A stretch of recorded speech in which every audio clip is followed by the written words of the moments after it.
जय हिंद दोस्तों। तो आज हम बाल विकास एवं शिक्षा शास्त्र के ऐसे टॉप 50 क्वेश्चंस लेकर आए हैं जो कि आपके एग्जाम में डायरेक्ट देखने को मिल सकते हैं। साथियों, जो यूपी टेट का एग्जाम है 2 जुलाई को होने वाला है, तो एग्जाम से पहले आप लोग इस क्लास को जरूर देख लीजिएगा और एक एक क्वेश्चंस को बहुत ही ध्यान से पढ़िएगा और आंसर देने की कोशिश करिएगा। ठीक है, तो आइए क्लास को शुरू करते हैं।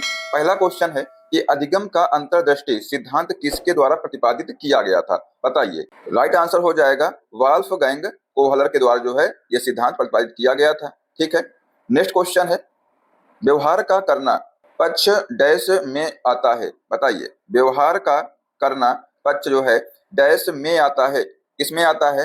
ये सीखने की गति के क्षेत्र में आता है। राइट आंसर ऑप्शन ए होगा। नेक्स्ट है कक्षा 1 और 2 स्तर के बच्चे डैश मूर्त अनुभवों से शीघ्र सीखते हैं। कैसे सीखते हैं? ये मूर्त अनुभवों से शीघ्र सीखते हैं। तो राइट आंसर हो जाएगा ऑप्शन बी। अगला क्वेश्चन है शिक्षण की योजना विधि में शिक्षक की भूमिका है, बताइए। देखते हैं कौन इसका आंसर देगा।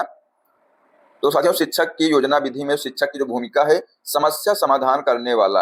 ऑप्शन नंबर इसका बी राइट आंसर हो जाएगा। नेक्स्ट क्वेश्चन है प्राथमिक कक्षा के शिक्षक के लिए निम्नलिखित में से किसका ज्ञान होना सर्वाधिक आवश्यक है, बताइए। आपको हम 5 सेकंड का समय देते हैं इस क्वेश्चन का आंसर देने के लिए। देखते हैं कौन इसका आंसर देगा। राइट आंसर हो जाएगा बाल मनोविज्ञान। ऑप्शन ए इसका करेक्ट आंसर हो जाएगा। अगला क्वेश्चन है विशेष शिक्षा इससे संबंधित है। तो दोस्तों, जो विशेष शिक्षा है ये विकलांगों के लिए शैक्षिक कार्यक्रम से संबंधित है, तो ऑप्शन डी इसका राइट आंसर हो जाएगा।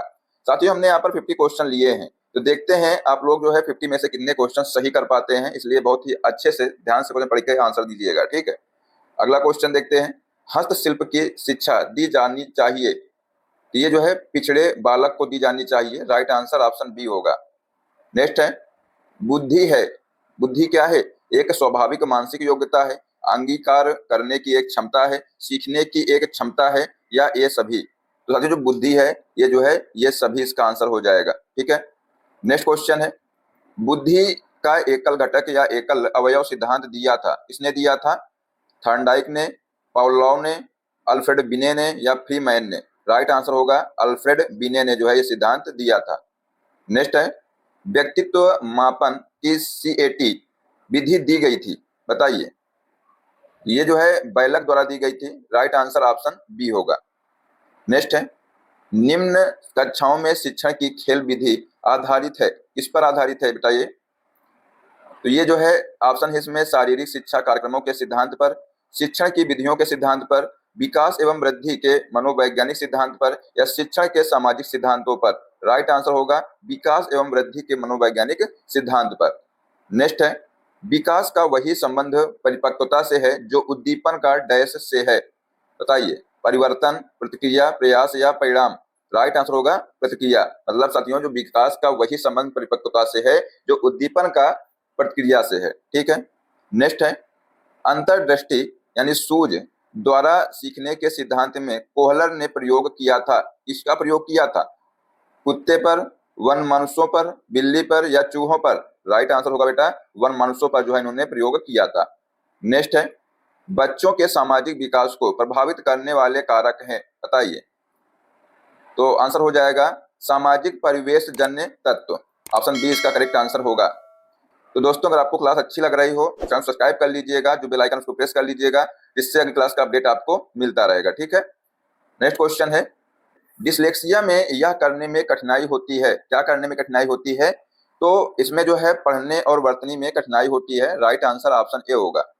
नेक्स्ट क्वेश्चन है निम्नवत में अभिप्रेरणा के घटकों की पहचान करें। तो यहाँ पर सभी घटक दिए हुए हैं आवश्यकता, अंतर्नोद, प्रोत्साहन, या उपयुक्त सभी? राइट आंसर होगा उपयुक्त सभी। नेक्स्ट है मानवीय मूल्यों जो प्रकृति में सार्वत्रिक हैं के विकास का अर्थ है, बताइए। ऑप्शन है मतारोपण, अंगीकरण, अनुकरण, या अभिव्यक्ति? राइट आंसर होगा अंगीकरण। ठीक है, अगला क्वेश्चन है पूरे आवृत्ति वितरण के प्रतिनिधित्व करने वाले मान को डैश कहा जाता है, क्या कहा जाता है? प्रामाणिक विचलन का मान, केंद्रवर्ती प्रमाप का मान, या सहसंबंधी प्रतिनिधि का मान, या समूह प्रतिशत प्रतिनिधि का मान? राइट आंसर होगा बेटा यहाँ पर केंद्रवर्ती प्रमाप का मान। ठीक है, नेक्स्ट है कि व्यक्ति में उन मनोशारीरिक अवस्थाओं का गतिशील संगठन जो उसके पर्यावरण के साथ अद्वितीय सामंजस्य निर्धारित करता है कहलाता है। तो बेटा ये क्या कहलाता है? व्यक्तित्व कहलाता है। राइट आंसर ऑप्शन ए होगा। नेक्स्ट है, निम्न में से कौन सा बुद्धि का सिद्धांत नहीं है? बताइए इनमें से जो है कौन सा बुद्धि का सिद्धांत नहीं है? ऑप्शन है एक तत्व सिद्धांत, द्वितत्व सिद्धांत, प्रत्यागमन सिद्धांत या बहुतत्व सिद्धांत। बेटा यहाँ पर जो प्रत्यागमन सिद्धांत है ये जो है बुद्धि का सिद्धांत नहीं है। अगला क्वेश्चन है, संरचनात्मक दृष्टिकोण के अनुसार अधिगम डैश है? बताइए। और ये आप लोग बहुत ही ध्यान से और इसका आंसर देने की कोशिश करिएगा। बताइए क्या होगा इसका आंसर कि संरचनात्मक दृष्टिकोण के अनुसार अधिगम डैश है। क्या है अधिगम? बेटा एक निष्क्रिय एवं व्यक्तिपरक प्रक्रिया है, ये जानकारी के अर्जन की प्रक्रिया है, अनुभव के परिणाम के रूप में व्यवहार में एक परिवर्तन होने की प्रक्रिया है, या एक सक्रिय एवं सामाजिक प्रक्रिया है। बेटा जो अधिगम है ये एक सक्रिय एवं सामाजिक प्रक्रिया है। ठीक है। नेक्स्ट क्वेश्चन है, फ्रॉयड, पियाजे एवं अन्य मनोवैज्ञानिकों ने व्यक्तित्व विकास की विभिन्न आवश्यकताओं के संदर्भ में व्याख्या की है, परंतु पियाजे ने डैश, ये क्वेश्चन पूछा गया है। तो ऑप्शन है कि कहा कि विकास की अवस्थाएं वातावरण से निर्धारित होती हैं, ये नहीं कहा है। कहा कि शैशवावस्था के अनुभव की अधिक प्रभावित करते हैं, बाकी अवस्थाओं के सीमित प्रभाव होते हैं, ये भी नहीं होगा। विभिन्न अवस्थाओं को समझाने के लिए संज्ञानात्मक बदलाव के बारे में कहा, इसने पियाजे ने। तो ये इसका राइट आंसर होगा। ठीक है। अगला क्वेश्चन है कि शिक्षा मनोविज्ञान का अध्ययन अध्यापक को इसलिए करना चाहिए ताकि, बताइए, ताकि जो है इसकी सहायता से अपने शिक्षण को अधिक प्रभावशाली बना सकें, इसलिए जो है शिक्षा मनोविज्ञान का अध्ययन अध्यापक को करना चाहिए। ठीक है। नेक्स्ट क्वेश्चन है कि विकास के संदर्भ में निम्न में से कौन सा कथन सत्य नहीं है? विकास की प्रत्येक अवस्था के अपने खतरे हैं, विकास उकसाने या बढ़ावा देने से होता है, विकास सांस्कृतिक परिवर्तनों से प्रभावित होता है, या विकास की प्रत्येक अवस्था की अपनी विशेषताएं होती हैं। बेटा पूछा गया है कौन सा सही नहीं है, तो बेटा इसका आंसर हो जाएगा ऑप्शन नंबर बी, विकास उकसाने या बढ़ावा देने से नहीं होता है। ठीक है। अगला क्वेश्चन है, एक सामान्य 12 वर्ष की आयु के बच्चे में सबसे अधिक होना संभव है? बताइए। कुल प्रेरक समन्वय में कठिनाई, वयस्कों को खुश करने के बारे में दुश्चिंता की अनुभूति, अब और यहाँ में उसकी रुचियों को सीमित करना, या समकक्षी के अनुमोदन के लिए बेचैनी। ये आंसर हो जाएगा ऑप्शन नंबर डी, समकक्षी के अनुमोदन के लिए बेचैनी। ठीक है।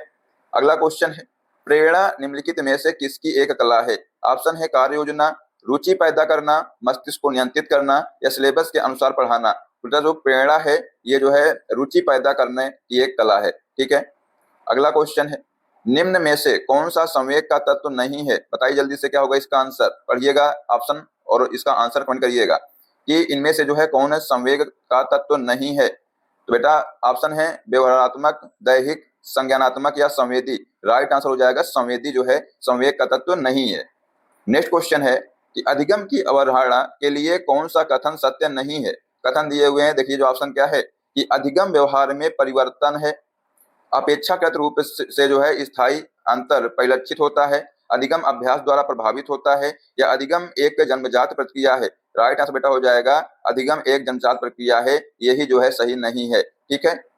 अगला क्वेश्चन है, प्रतिपालन अधिगम का एक विशिष्ट चरण है जो अधिगम के डैश चरण का पूर्ववर्ती है। बताइए। ऑप्शन है अधिग्रहण, अभिप्रेरण, आत्मनिर्भरता या सामान्यीकरण। राइट आंसर होगा बेटा यहाँ पर सामान्यीकरण। ठीक है।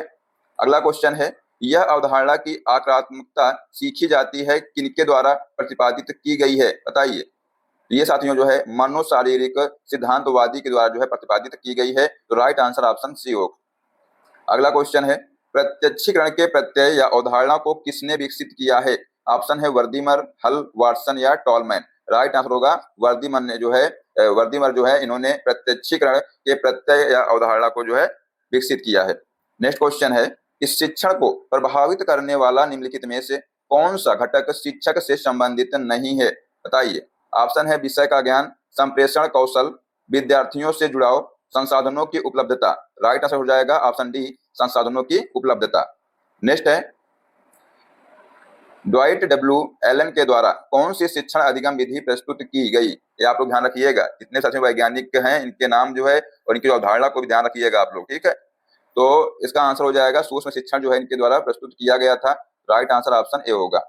नेक्स्ट क्वेश्चन है प्रोजेक्ट विधि संबंधित है, बताइए साथियों जो प्रोजेक्ट विधि है संबंधित किससे है? ये आपका एग्जाम 2 जुलाई को है और आपकी तैयारी अच्छी होनी चाहिए। बताइए इसका आंसर क्या होगा? तो दोस्तों जो किल पैट्रिक है ये जो है इससे संबंधित है, ये एग्जाम में क्वेश्चन आ भी सकता है। ठीक है, अगला क्वेश्चन है पियाजे के अनुसार बच्चा अमूर्त स्तर पर चिंतन, बौद्धिक क्रियाएं और समस्या समाधान किस अवस्था में करने लगता है?